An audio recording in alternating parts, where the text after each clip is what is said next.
Lives every day with lots of training, different kinds of toys and enrichment, and even public programs like the one you're about to see. Today, you all will be taking a hike across the United States, from sea to shining sea. We'll start out west, hike our way all the way through the Great Smoky Mountains, and end up atop our nation's capital. Along our hike, we'll explore all the habitats these birds live in, as well as see the skills and adaptations that each of them have to help them survive in the wild. Be sure to keep your eyes out though, because you never know which feathered friends we'll spot flying along the way. We might spot birds that are expert hiders, birds that can see for miles, and maybe even birds that are a little patriotic. But we can't go out there just yet. A tour like this can't be done without the help of some amazing tour guides. Otherwise, who knows where you'd end up or what bird might grab you. So, let's everyone go ahead and give a warm welcome to our tour guides. Hello!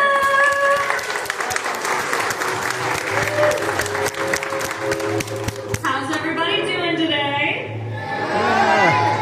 Good to hear. Well, my name is Rin. And I'm Mary Beth. And we would like to welcome you to our Wings of America show here at Dollywood. We are both avian care specialists with the American Eagle Foundation, which is a nonprofit organization that cares for roughly 75 individual birds of prey. Now, I know we just met the lovely Miss Mary Beth, but everyone say bye, Mary Beth.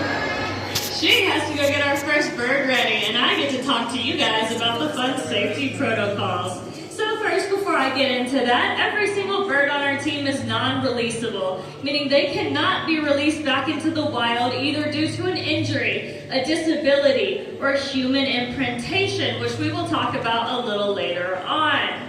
Now, for those safety protocols, if you need to enter or exit the theater at any point during the show, please refrain from doing so until myself, Mary Beth, and every single bird is safely backstage. Also, if you are in the theater, please don't get up or walk around or move your arms in any kind of crazy way. We don't want any birds getting spooked that way either. Now, we encourage photography and videos. We love when you guys post them on social media and tag us at AEF Eagles or the American Eagle Foundation. However, please make sure your flash is off. We do not, again, want to spook any birds. I know the birds on the team are super cute and look very cuddly, but I promise you they are not very cuddly. So please refrain from reaching up and trying to pet or touch any of the birds.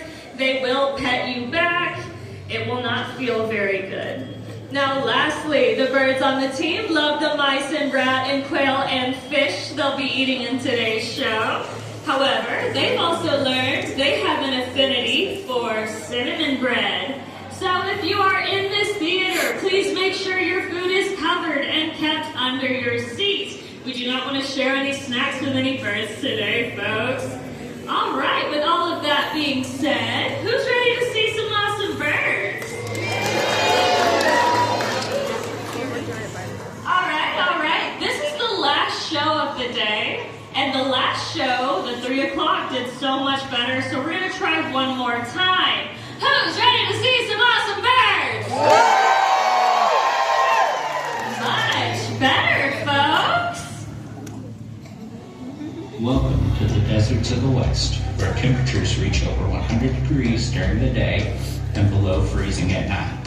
It may not seem like any animals could survive out here, but as it turns out, the desert is full of reptiles, mammals, and yes, birds. Birds here have to be able to withstand the harsh environment with ways to stay cool or warm. They must be able to blend into the sand and rocks, find holes to burrow in, or cactuses to perch on, or even team up to find food. And I think one of them is around here somewhere. All right, everybody. Who can tell me what the fastest animal in the world is? We have some bird fans in the audience. For those of you that said peregrine falcon, you would be correct. The peregrine falcon is the fastest animal on the planet. You guys have been clocked at speeds up to 240 miles per hour, making Leia an incredible athlete. Do we have any football fans in the audience today? Good to hear. Well, if you've ever watched football or even baseball, you may have noticed how players put those darts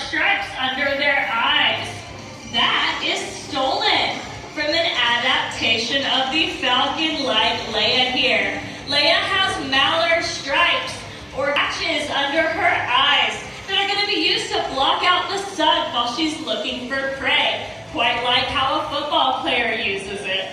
Leia is built for speed. The model of a peregrine falcon has been used by the military to model jets after. She has a long tail and tapered teardrop-shaped wings. And that's going to help her pick up those super fast speeds. She also has spiraled nostrils. These spiraled structures in her nostrils are called tubercles. If you've ever stuck your head out of a moving vehicle, you may have noticed it's harder to breathe. Well, the spiraled structure, the tubercles in Leia's nose, are going to help her breathe better when she's going 240 miles per hour. She also has super long toes. As I walk by, you may be able to see her middle toe especially is very, very long. Well, I'm going to give you another sports analogy. It's going to act how a baseball mitt acts for a baseball player. It's going to increase surface area, so when Leia's looking for her prey, she has a better chance at catching it. Now, Princess Leia here does not eat live prey, but her wild counterparts do. And what do we think they would hunt in the wild, folks? Other birds. Yeah, I did hear that. Other birds. Falcons are famous for hunting other birds. Leia's species, the peregrine, can be seen in the wild hunting songbirds and even smaller species of duck. These guys are, big rouse. A rouse is when they shake their feathers around a little bit like a wet dog. And that's a sign of comfort, meaning Leia here is comfortable and I'm doing my job the way I'm supposed to. But back to what I was saying, peregrine falcons are what are known as an urban success story, meaning they do really well in cities. There's a couple of reasons why. First and foremost, in the wild, these guys nest on cliff sides. What is really tall and has a flat face like a cliffside in cities? Skyscrapers! Exactly! Skyscrapers are a great place for these guys to nest in cities. They also love to hunt pigeons, and pigeons are found in huge numbers. So these guys have plenty of snacks to look for while they're staying in places such as Knoxville, Nashville, New York, any other city you can think of. If you ever find yourself in a place like that, make sure to look up. You might just see Leia's wild counterparts on a nest. Leia here is 7 years old, and she's been in our Wings of America show 5 years, making her quite the veteran and a very talented member of our team. What do we think of Princess Leia, folks? Let's head into the Great Plains of the U.S. These lands were once roamed by herds of buffalo. This area is full of huge creatures like bison in large herds, but also tiny creatures hiding beneath the tall grass. The plains are a great place for birds to find small mammals like rabbits and shrews. Birds here must rely on excellent eyesight, spotting prey from a mile away while soaring high in the air. There aren't many trees around, so you might find birds soaring for hours upon hours using air currents.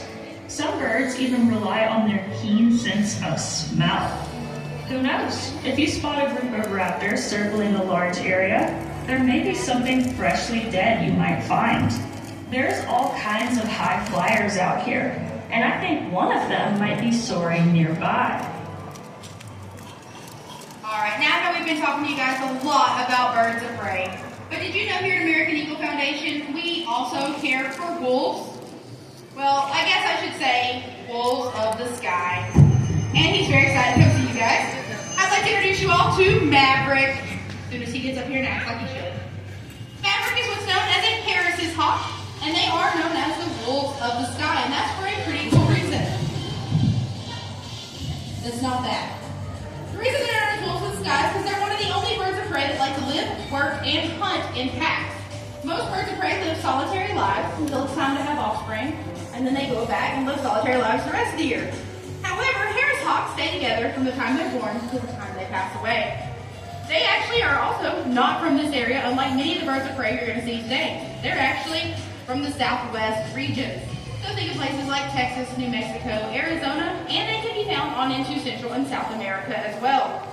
The reason they live and work and hunt in packs is because obviously those are pretty harsh climates to survive in. They don't have thick, dense forests to help them hide, and there's not always an abundance of food. So when they go out hunting for food, they generally hunt for jackrabbits. I don't know if you guys have ever seen a jackrabbit, but they're quite a bit larger than the cute little cottontail bunnies we have here in East Tennessee. And this is as big as Harris hawks get. So they will hunt in groups of up to 9 individuals to take down such large prey items. And the way they do that, the younger, less experienced hunters, they're in charge of either running along the ground or flying low to flush out that prey item. Then you have older pack members, more experienced hunters. They will come from above and take down that prey. Now, a lot of other birds of prey and carnivores in general, when they find food, they generally hoard it all for themselves. They don't like to share. Well, Harris hawks don't do that either. When they find food, of course, those who hunted usually get to eat first. But if there's a mother sitting on a nest with eggs or with babies, they'll take food back to her. If there's a member of their pack that is injured or sick, they'll take food to them. And if there's a member of their pack that is too elderly to truly care for themselves anymore, they will care for them for the remainder of their life. So even though they are not able to help participate in pack activities, they still remain a pack and care for each individual one. Now, as you can imagine, being in the harsh desert climate as well, like I said, not a lot of places to hide. So they've had to adapt in a pretty cool way to hanging out on mostly cacti and rocks. They use a method known as backstacking. Exactly what it sounds like. They will literally stand on each other's backs. This serves 2 purposes. The first one being, it's a place to stand. The second one is much more important. They serve in post-sentry duty, kind of similar to meerkats that we come out. And they will then alert the rest of the pack as to what's going on. So they'll usually stand on each other's backs, facing in all different directions, up to 4 or 5 individuals high. Once they see something, whether it be a prey item or a predator, because these guys can be eaten by wolves, golden eagles, and several other predators out there around them, they will use a variety of calls. Those calls can range from a chirp to a cat purr noise, and even big, powerful screams. And each of those means something very specific within their pack. If there's another member or another pack of Harris hawks nearby, their calls will be different from this pack of Harris hawks. It's kind of like a secret code amongst each different pack. They also use a method called camouflage, which most of us know about. If you think about the desert floor, that dark coloration you see is going to help them to blend in with dark colors of sand and rocks. But up underneath the Harris hawk, there's quite a bit of light coloration, lighter brown and white. That serves so if something is looking up while he's in flight, they're going to blend in with the lighter colorations of the sky above them, known as counter shading or counter camouflage. Now, Maverick came to us because he was actually born under human care. He was training to be a falconry bird. Have you ever heard of falconry? You people? Those who haven't, where are you going? Those who haven't, it is actually a legalized, licensed art form of hunting with birds. It can also be used to train younger birds who maybe fell out of the nest too early or not defending themselves very well, and it teaches them how to hunt on their own. However, Maverick here is 18 years old this year, and he's been with us almost 18 years. When he was in falconry school, he decided he no longer wanted to be a bird, and he flunked out of falconry school. So, who can blame him? He's what's known as a human imprint, but here with us he gets free meals, free health care, personal chef and maid service, all times of day and night. So I can't really blame him. In the wild, Harris hawk numbers are doing pretty well on their own. However, their habitats are being impacted by us. Being from a desert habitat, places like Las Vegas are expanding at a pretty exponential rate, taking up their habitats, and they're not quite as good as the peregrine falcon at adapting to large cities, because their prey simply isn't found in those areas. So we ask you guys to just be considerate of those desert homes that these guys so desperately need to survive, simply by helping protect, conserve, and monitor about their desert habitats, participating in cleanups, and just in general caring about these awesome birds. What did you guys think about Maverick, our Harris hawk?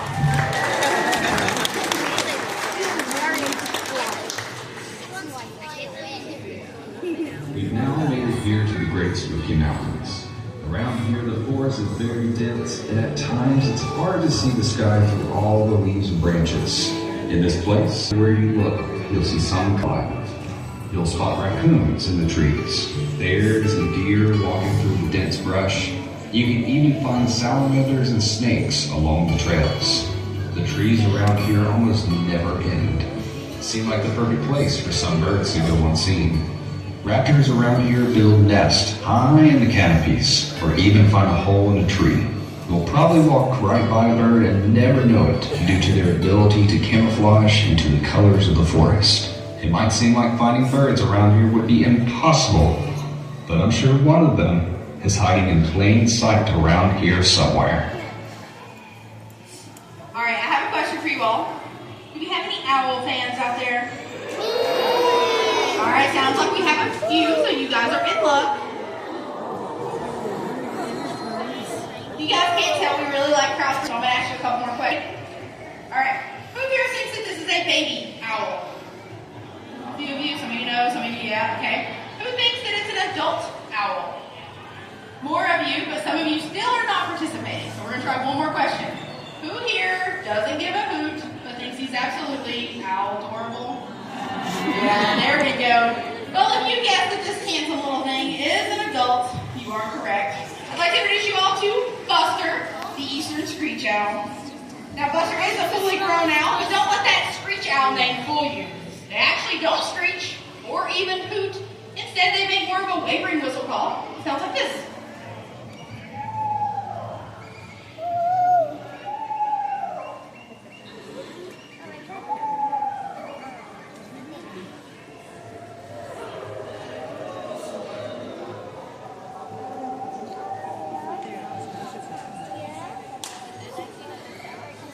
Now, some of you have already got a good chance to look at him. He looks a little weird right now. Don't worry, he's not just blinking at you or winking. He is missing an eye. Buster here is with us because he was actually hit by a car, which is a very common occurrence amongst owls and many other birds of prey.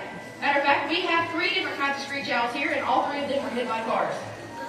Now, Buster here is what's known as a gray-faced screech owl.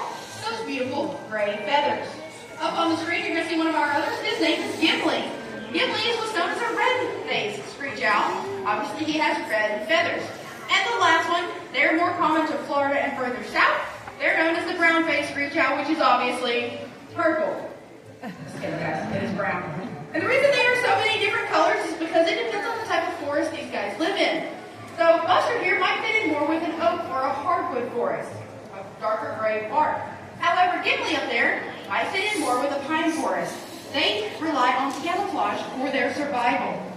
And if you look up here on top of their little head, you'll see these little things sticking up. Most people assume that those are their ears. That is in fact incorrect. They are simply feather tufts, or a more fancy term if you want to learn vocabulary today, plumicorns. And it's simply used for camouflage as well.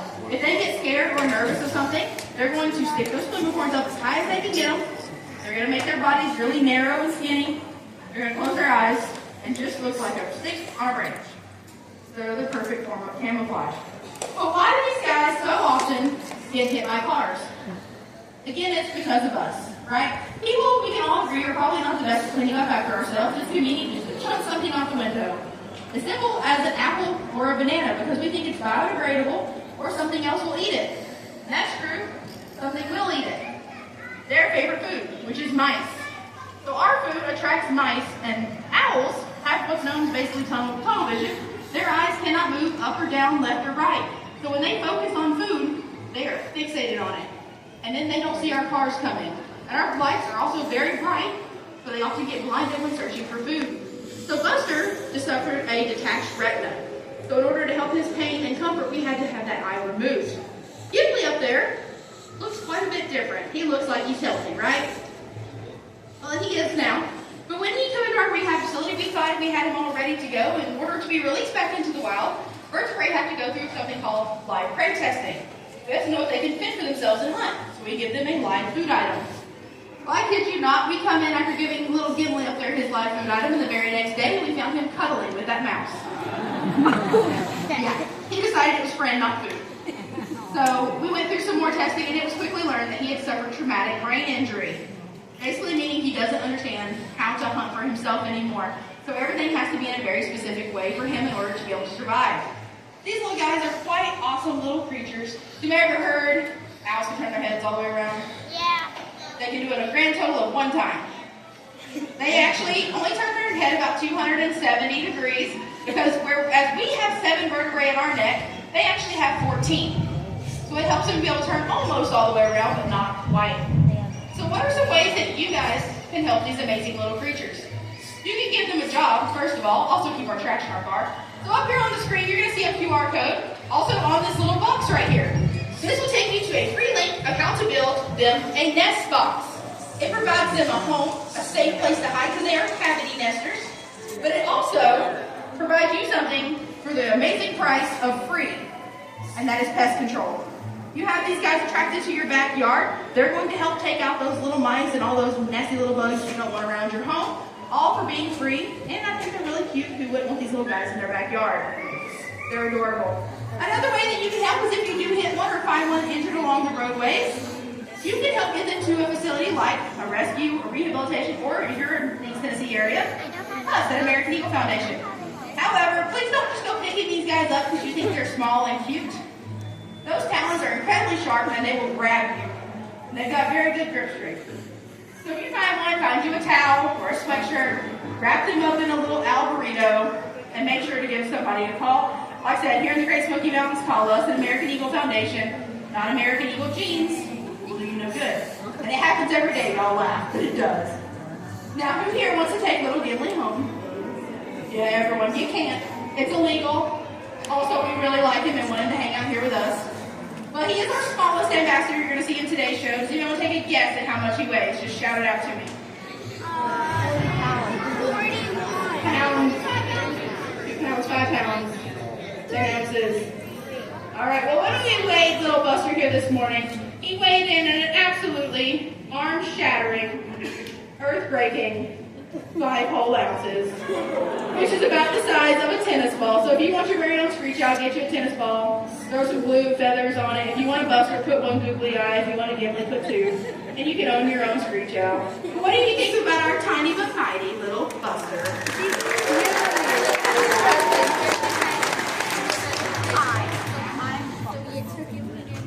Well, we finally made it. From the deserts, through the golden fields, to the Great Smoky Mountains themselves. We've traveled across this incredible country, and now we're standing right at its heart, the United States Capitol. This is the place where history is made, where ideas shape the course of our country, and where the American spirit stands tall. From sea to shining sea, we've seen it all. Every beautiful place that birds call home. But even up here, something is still missing.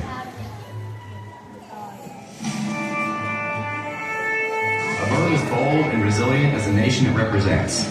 One that has soared above every landscape we've crossed, watching over rivers, mountains, and cities alike, and following us here all along the way.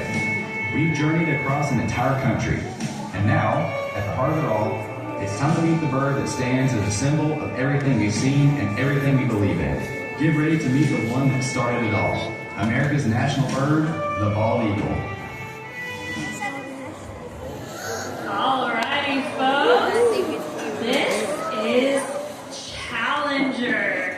Challenger is a 36-year-old bald eagle. And he's one of the most famous bald eagles in the world. Chances are, if you saw a bald eagle fly in a stadium before 2019, and it wasn't Auburn University, it was this guy. Challenger has flown at Pro Bowls, as well as met most sitting presidents in his lifetime. He was at the delisting ceremony in 2007 when bald eagles were removed from the endangered species list. So he's a very cool guy with a lot of accolades. But we're here to talk about his species for a little bit. Chal's species was endangered starting back in the 1900s due to a pesticide called DDT. DDT was washed into the waterways, and eagles love fish. So when fish would get DDT ingested, the bald eagles would then eat the fish, and the bald eagles would be infested with DDT. DDT was, again, a pesticide, and it didn't harm the bald eagles necessarily, but it caused their egg shells to become weak. So when they would lay on their eggs, the shells would break, and the babies wouldn't be born. So when DDT was banned in 1972, bald eagles began to become repopulated. The American Eagle Foundation used to have a breeding, hatch, and release program where we hatched and released over 400 bald eagles back into Tennessee. So Challenger and his friends have done a large part in helping repopulate bald eagles. Challenger, as I mentioned, is 36 years old and was born in 1989. When he was a baby, he was blown out of his nest into a river, and some well-intended people found him and tried to raise him back to health. They hand-fed him when he was a baby, and due to that, he no longer thinks he's a bird. He thinks he's a human. He thinks he's a 36-year-old young man. So they tried to release him into the wild after raising him, and they found him begging for food from people a few weeks later. So Challenger never learned how to hunt, and that's why he lives with us here at the American Eagle Foundation. But as I've mentioned, he's done a lot for his species as an educational ambassador. So Dollywood, the Hershon family, and the American Eagle Foundation are proud to present to you the nation's living emblem, the bald eagle Challenger here.